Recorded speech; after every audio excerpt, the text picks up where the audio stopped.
den vil jeg aldri tro det var her.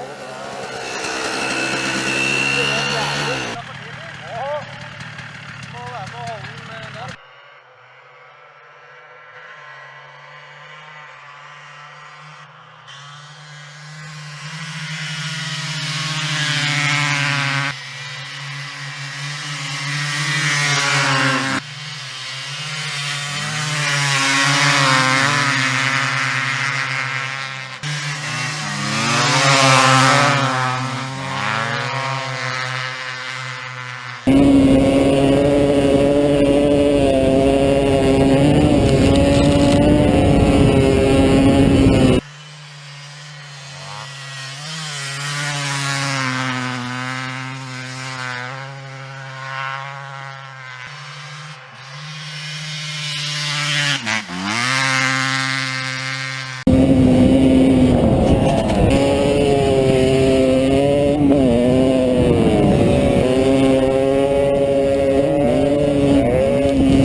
After a long day of riding, we are cold.